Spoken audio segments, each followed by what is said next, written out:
Welcome back, Canonites, for what will pass as a Christmas/holiday update. Recently, the Halo Wars 2 beta has updated, now titled Blitz Beta. If you are unaware, there is an upcoming second beta that will focus on the new Blitz mode, wherein players have decks of cards that allow them to call in units rather than establishing bases. The second beta will, based on current reports, be available for both Xbox One and Windows 10 PC and come out sometime in January.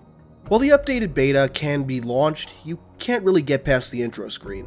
However, the intro screen has been updated with some very interesting visuals. Whenever you launch the beta, you will be greeted by one of at least 7 backgrounds. All have interesting visuals that I figured we'd discuss briefly, and we'll start with one that focuses on Marines.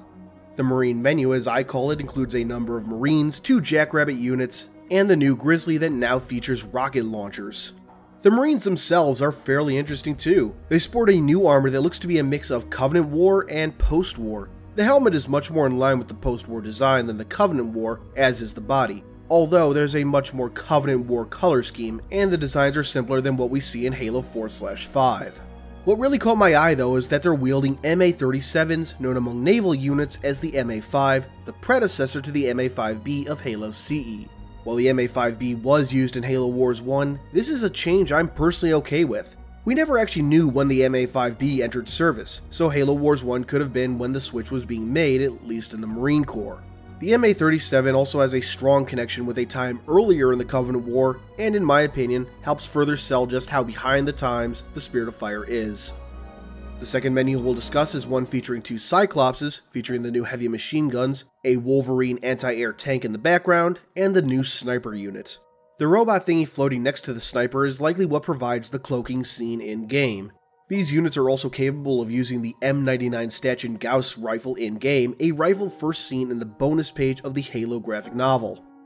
The third menu features a Kodiak, a Jackrabbit, and Hellbringers. And boy are they bulky as hell, likely to provide protection from the heat.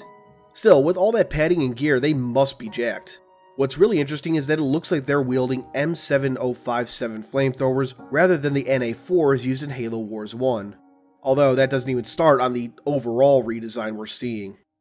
The fourth menu features an open blister back, 2 banished hunters which look badass as hell, and an honor guard. Starting with the hunters, I think more so than any other unit, we see just how much banished gear is just sort of welded together. The shields and armor in general, and really this goes for just about any banished unit, look like they were just kind of thrown together with extra plating welded on. Moving over to the honor guard, he is something really interesting.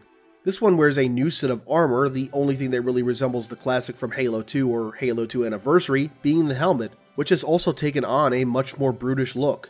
The leg, forearm, and shoulder armor are all new, distinct from the honor guards of old and from that worn by Sangheili infantry among the banished. Though on the subject of honor guards, I can't help but wonder, 1, are they actually former honor guards, and 2, are they in service to Let, or do they guard someone else? What exactly is their role? Our fifth menu features a banished Locust, a banished chopper piloted by a brute, and Sangheili infantry. The classic chopper, as we saw in Halo 3, was clearly something scraped together despite being produced by the Covenant. This new chopper, despite all the pointy parts, actually looks much more refined and, in a weird way, smoother. The old chopper was a brutal if not fragile vehicle. This new one looks to be a proper refinement of that design and much sturdier. The elite infantry are what really caught my eye though.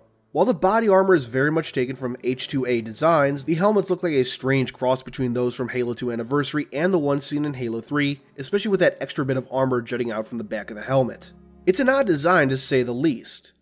Also of interest are their carbines, which feature the classic green glow of the Type 51 model, rather than the blue of Halo 5's Type 57. Another indication of the banished using recovered Covenant tech. Our sixth menu switches over to a stronger brute theme. We have 2 banished wraiths, a banished ghost, and a new brute unit in some extremely top-heavy armor wielding a gravity hammer. Certain aspects of the armor does have a passing resemblance to the brute warlord from the beta, a hero unit for Atriox, but I couldn't say if it's supposed to be an upgraded version of that unit. Maybe it's a special unit for Decimus. We'll have to wait to find out.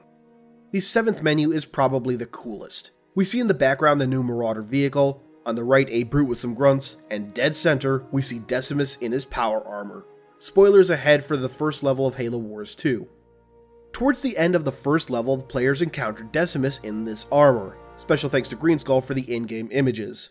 You can check out the gameplay I took these from on the Ready Up Live channel, link on screen and in the description box. We don't know a whole lot about this armor, but it looks like it was kind of cobbled together from scraps of UNSC mechs, specifically Cyclopses. It also wields a giant badass mace. Finally, we have a new image of the strange new Spartan armor, first spotted in the original Halo Wars 2 beta menu. I don't know where this image comes from, but credit to it goes to GameCheat13. Originally red, now green, this Spartan, wearing an armor design that seems to be an odd mix of Mark IV and Mark VI, is now wielding a classic Spanker rocket launcher. More than ever, I am convinced this is Douglas. Besides Douglas's armor being trashed by Atriox, he'll obviously need a new set, and the original red version having Douglas's emblem, Douglas was always seen wielding a rocket launcher in gameplay sections in Halo Wars 1, just like this mysterious Spartan. I'd cue an Incredibles clip, but I don't want to risk the copyright strike. And that's everything so far from this update. All the models we see in the menu look to be high poly renders of the in-game models used by Creative Assembly, rather than stuff made by Blur for cinematics, which might explain certain differences. Although some of the difference, such as the flamethrowers on the Hellbringers, further support a long-standing theory that the Spirit of Fire are going to be upgrading with any modern equipment they can find on the Ark. Hopefully we'll get an explanation in a Canon Fodder article, if not in Halo Wars 2 itself. Thanks for watching as always, everyone, and I hope you have a happy holiday no matter what that holiday is, or perhaps isn't. See you around. Hey guys, thanks